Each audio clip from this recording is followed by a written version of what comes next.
yesterday because of the Wednesday schedule, so I didn't get to talk about the ellipse. But there's two good examples of ellipses. One of them, um, there's a medical machine that is elliptical. Okay? It's got like two focus points, and then it's like elliptical at the top.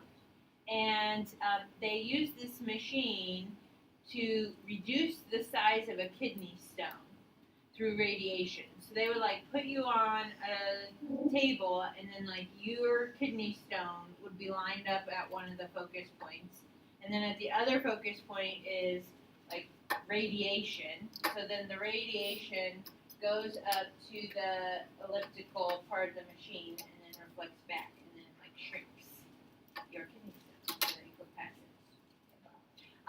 Another example of an ellipse in the real world is I know there's one. I think it's at the Capitol building in Washington D.C. If you've ever toured that building, and there are some like there's one at the UNO Durham Science Center, like in the main area.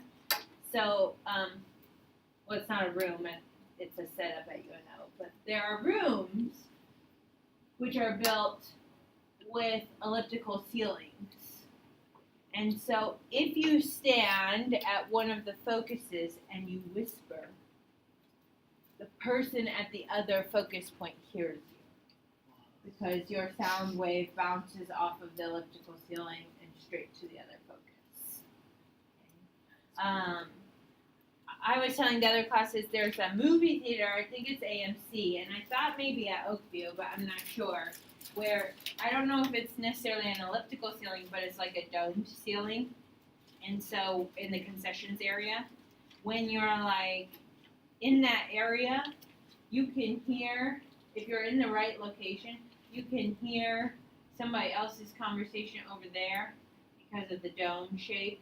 I don't know that it's exactly elliptical, but it reflects. I've been like putting butter on my popcorn before and been like, because it sounds like there's someone like in your ear, but it's like the voice from over there. So it's really weird. But you gotta be in just the right location for it. Okay, so that's kind of interesting. Has anybody seen any rooms like that? Where did you? St. Louis Science Museum. Oh, okay, cool. So yeah, and like if you guys ever go to UNO, if you're ever in the Durham Science Center, check it out. They have a thing. It's not a room, but they got a setup where like I could be on one side of the building and you're on the other side of the building, and it's in like this open area. But then these two things that you talk into are kind of curved like the vertex of an ellipse. Okay, and then there's on the ceiling, it'll bounce off and go back. So it's kind of interesting. Okay. Hyperbolas.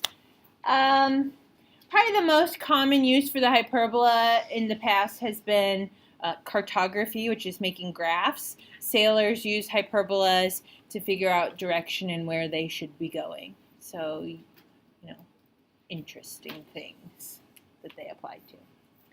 We're going to look at it, of course, from the equation perspective of the conic section. So we're going to delve into some of these details that are the different parts of the hyperbola. Go ahead and jot this down, and then I'll talk about it here in just a couple minutes.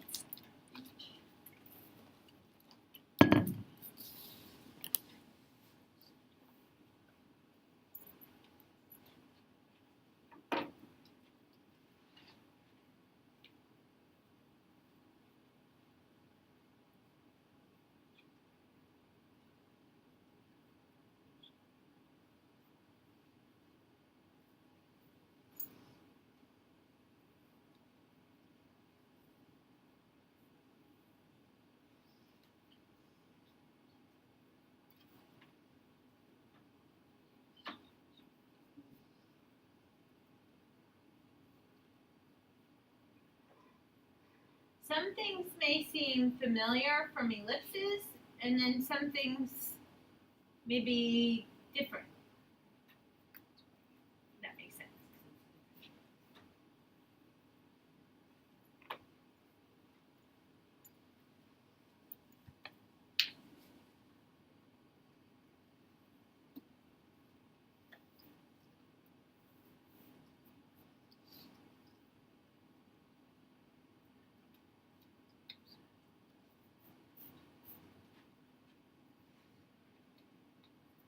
So we kind of introduced the concept of the shape of the hyperbola from that double-napped cone on Monday.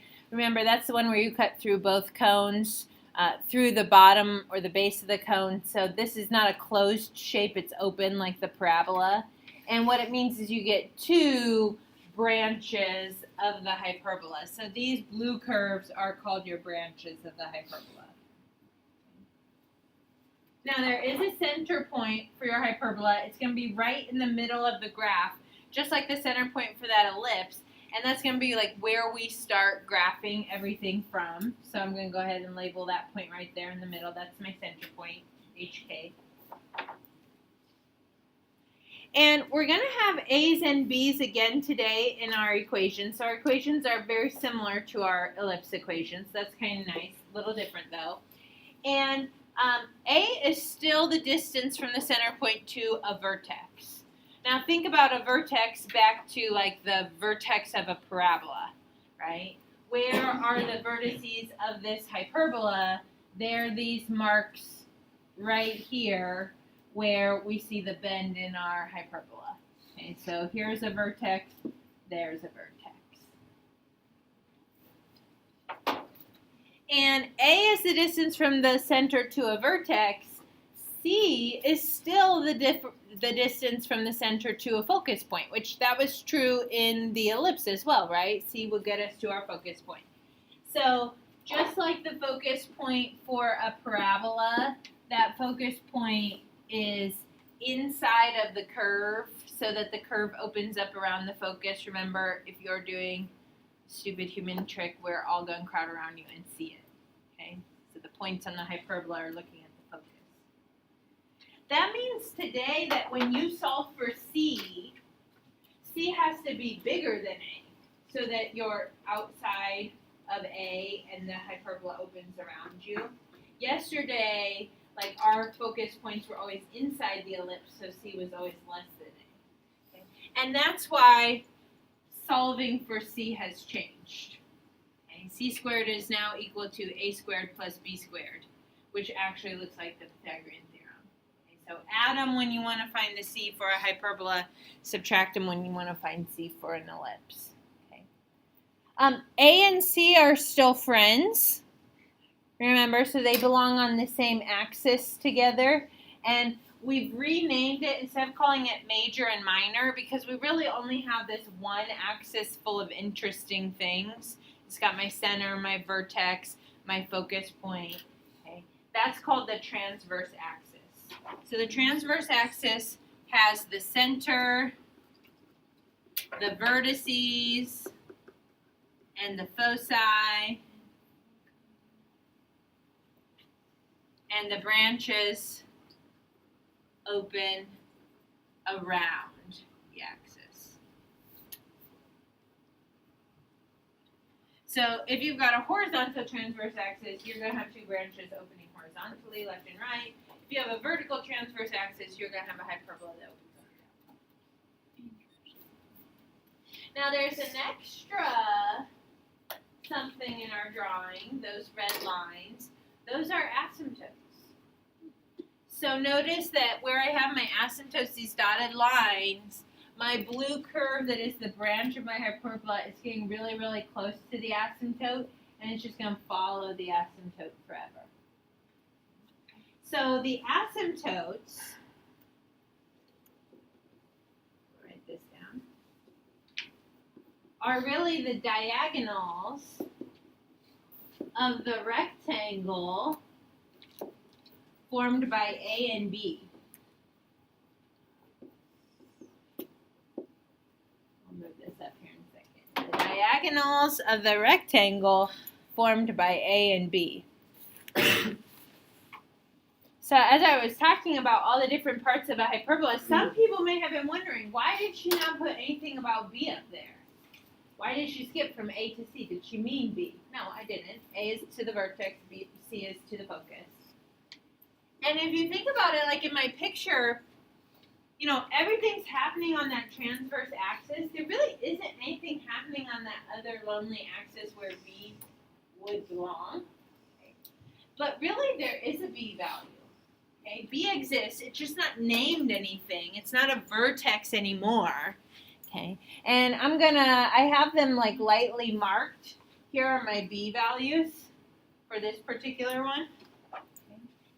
So here's my two B values. My A's were my vertices.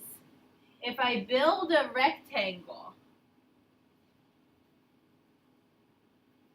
with my A and B values, so this would be like yesterday you would have made the round ellipse with those 4 points. Today, if we kind of like sketch in an imaginary rectangle right there, notice the two red lines that I have for asymptotes, they're the diagonals to that rectangle. So we are actually going to use B. You're going to see it in the equation, you're going to graph it, and you're going to build that rectangle and then draw your asymptotes. And then when you draw the curve that is the hyperbola, you'll just make sure it gets really close to the asymptote.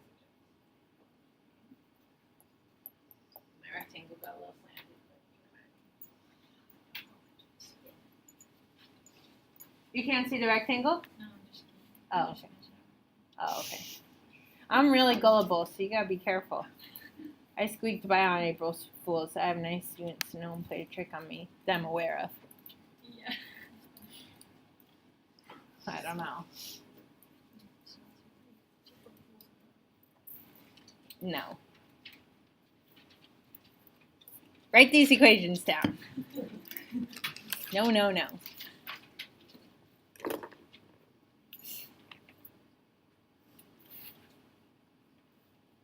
Notice at the top there's a new rule for A.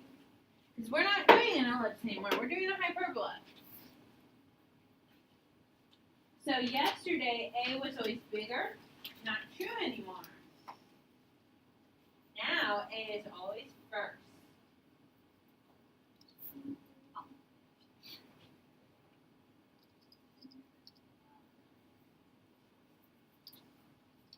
So we will see some examples where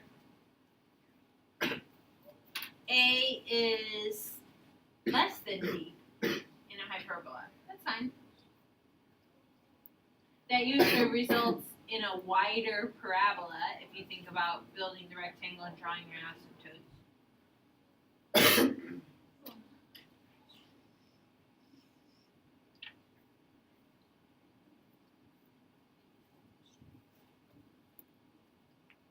And of course we have two equations again because we have two orientations for the hyperbola. We can have hyperbolas that open left and right, and we can have hyperbolas that open up and down. And so we've got horizontal transverse axis and a vertical transverse axis.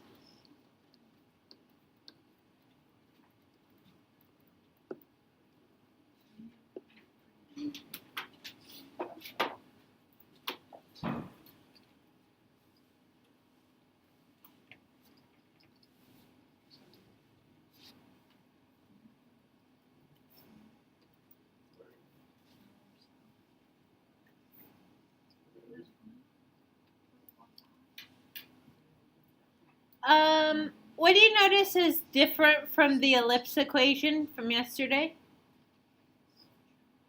Okay, Emily says big difference, subtraction, right? Instead of having a plus, instead of them both being positive, now they're one's positive, one's negative, so they're different signs. Okay. The other big difference from the ellipse equations, remember, yesterday it was a squared and b squared that moved around. And it was like, how will you know which one is A? It'll be the bigger number. Today, A squared is fixed at the front. So A squared is always the positive fraction. B squared is always your negative fraction. And this will identify what your transverse axis is. It's your numerators that flip-flop. X minus h squared, y minus k squared. So you have to be careful on this one. You can imagine I'm going to get a lot of center points that are labeled KH. Right? Just like with the parabola, you have to name it HK for the center. So beware. Okay, now I'm going to talk about asymptotes next. Because I'm going to ask you to write the asymptotes. So I'm going to ask you to like label the foci, label the vertices, and then label your asymptotes. To do asymptotes, we're going to use point slope form. Point slope form is the equation of a line. If you know a point, x sub 1, y sub 1, and a slope, m. And if I go back to that image that I had on the previous slide, notice both asymptotes are crossing the same point, that is the center point. So they're both passing through h and k. So I'm going to replace this with a k every single time. I'm going to replace this with an h every single time. The only thing I'll have left to figure out is my slope. Now, I really have two asymptotes in this picture. One asymptote is increasing from left to right, so it has positive slope. One asymptote is decreasing from left to right, so it has a negative slope. So I'm going to have a plus or minus for my slope, so I really have two equations. Okay. And then you'll just have to think about what's your slope. Now the easiest way is to just think about how you built this rectangle, right? It was made up of A's and B's. Okay. What's your rise over run from your center to your corner? In this one it was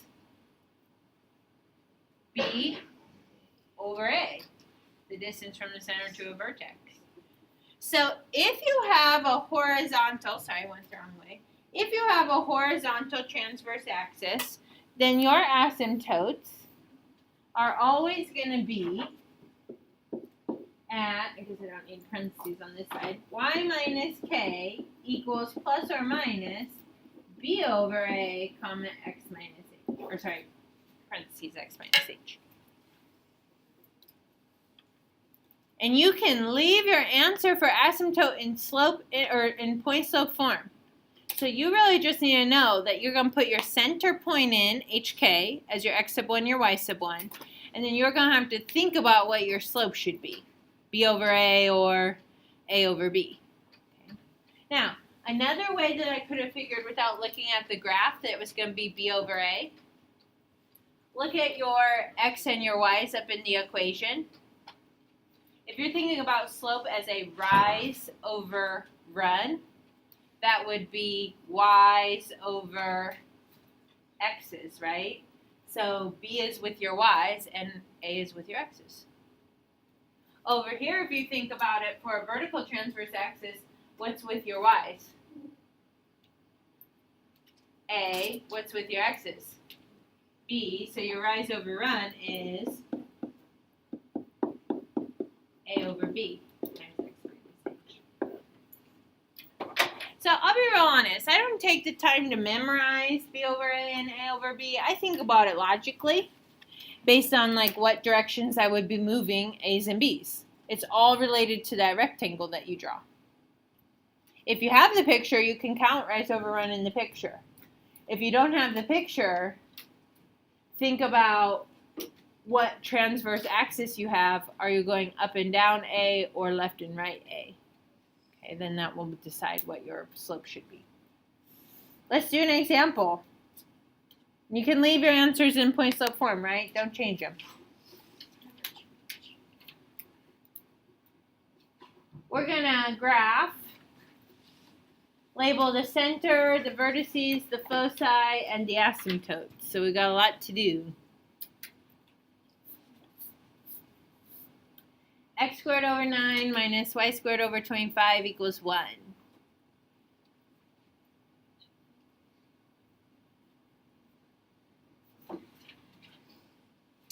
Okay, just looking at the equation, tell me some things you know. A and B. A is 3, because A is always first, so that's A squared. B is 5. So what else do you know? Okay, I heard center is at 0, 0. And maybe did I also hear somebody mentioning we could find C? Or was that for center? That was for C? Okay, so we could also find C. C squared equals, sorry, A squared plus B squared, right? So that's what? 9 plus 25, which is 34. Square root both sides. Can you simplify square root 34? Nope. So I'm going to leave it alone. Okay, so I got A, B, and C, and I got the center. Maybe move on to my graph. Help me find something.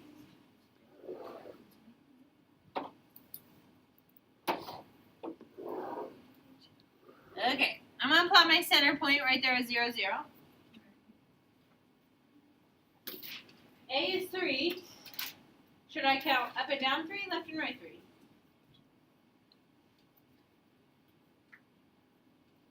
If you don't know, look at the letter that's above it.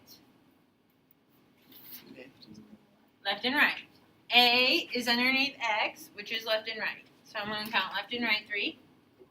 And those 2 points are going to be my vertices.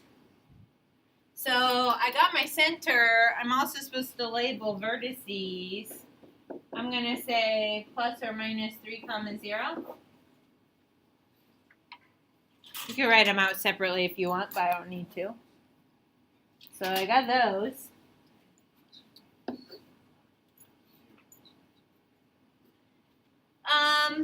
I could also do my foci at this point, right? Because we found C.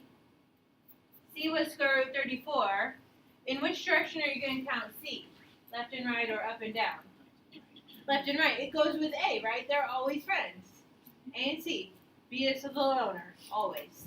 Okay. So if I counted left and right for A, then I got to count left and right for C.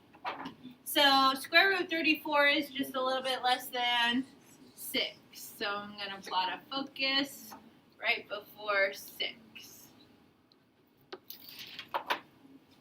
Now when I label the focus points, I'm going to do that exactly. So I'm going to use square root 34 plus or minus.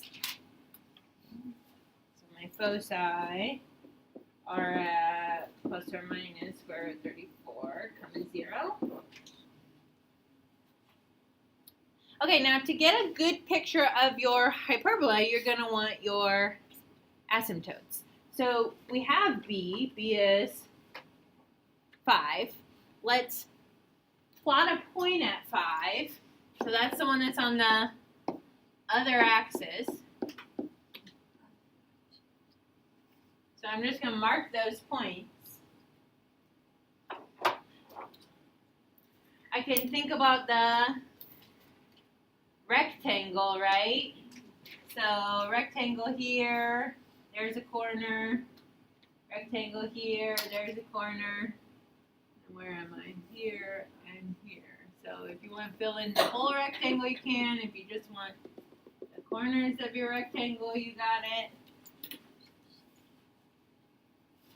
And you're going to use those corners to build your asymptotes. Yes, Dylan. So will B be counted off for the vertices for B? Like if we write those down, the vertices will be counted off for that? Well, I don't want them, no. Yeah. I don't usually count off if it's an ellipse, because in an ellipse, technically they are also vertices. They are just minor vertices, but what I'm really asking you to do are the major vertices. But in a hyperbola, yeah, I would take off for it because they're not really vertices. They have nothing to do with the shape part of the hyperbola. So I won't take off if it's an ellipse, but I will take off if it's a hyperbola. Okay, are we okay so far? Now, listen very carefully so that you know for tomorrow's quiz. When you're drawing the branch of the hyperbola, it is very important to me that you get close to the asymptote. That's what an asymptote is by definition. So start at your vertex. It does not take long for the hyperbola to follow its asymptote. So you just go straight like a magnet to your asymptote. It's a very wide hyperbola here.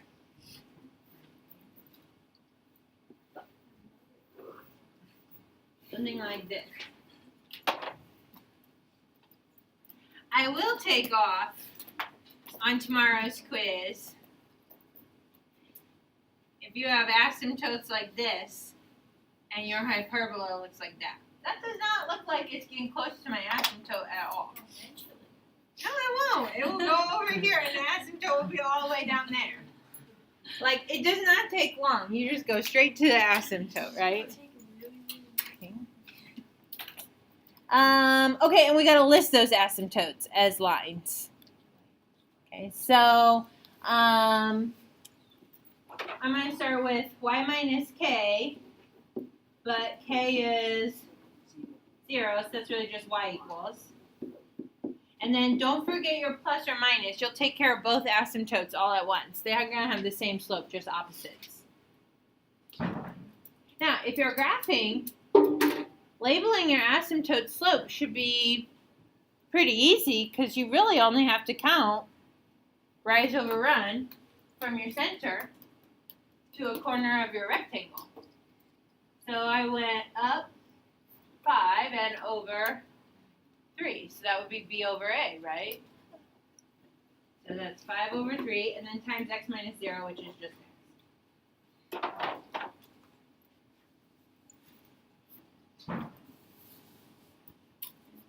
Questions, concerns, things you want to ask me about?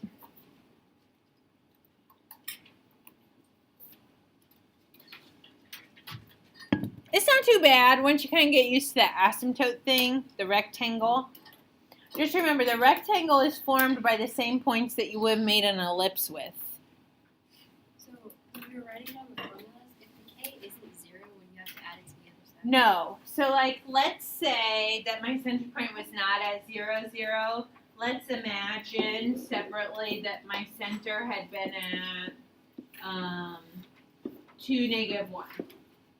Okay. When I plug that into my asymptotes, I would get what? Y plus 1 equals, pretend it had the same slope, plus or minus 5/3. And you could still go to your picture and count rise over run. And then I would have x minus 2. Leave it in point slope form. The reason why I really don't recommend like distributing and combining like terms, you don't have to subtract that to the other side, is if you distribute, you really have to distribute separately, like a positive 5/3 and then the negative 5/3. That's like way more work than I want you to do for the asymptote. Point slope form is a fine equation of a line. Good. Anything else? Okay, one quick thing about rewriting equations. Right? We've been practicing this in our warm-ups. This is an algebra skill we got to have. How can you tell this one is not an ellipse right away? Well, there were 2 squares in an ellipse. There's only 1 squared in a parabola. One of the squared values has a minus sign in front of it. So then you like instantly know it's a hyperbola, right? Okay, so you still kind of follow the same rules, but what I'll say is whatever is positive, do that one first. So like the y's are now going to be first. Leave space to complete your squares. Put the x's behind. That's where your minus sign is going to show up. And then move that number to the other side. It doesn't have anything to do with completing the square. And then I will say, be careful at this part if it's a hyperbola. You know, of course, this is easy to see. We're going to take out a 16. So we're left with what? Y squared plus 4y. But beware right here. There's a negative in front of this term. You have to factor that out. So you could think about it like taking out a negative 1 or just a negative. But that means that this 2x is really minus 2x. So you could probably imagine a lot of people who forget about factoring out the negative, they're going to get the wrong center point. Okay. And another issue with that is when I complete the square, this one will be plus 4, this one will be plus 1. When I try to balance out my equation, this one is like adding 64. So I got a plus 64 over here. But this one, because I took out the negative, even though it says plus 1, it's like I subtracted 1. So on the other side, instead of doing a plus 1, I'm going to subtract. So with the hyperbola, 1 is added, 1 is subtracted. proposed size. Does that make sense? Okay. So, you have a homework assignment over hyperbolas. We'll go over questions tomorrow. I may have you work one out with your pod before we get started on the quiz. But on tomorrow's quiz, you have to graph all three and label things. Directrix, focus, vertices. Okay, make sure you feel comfortable with that part. That's all on my homework, so you can check your answers.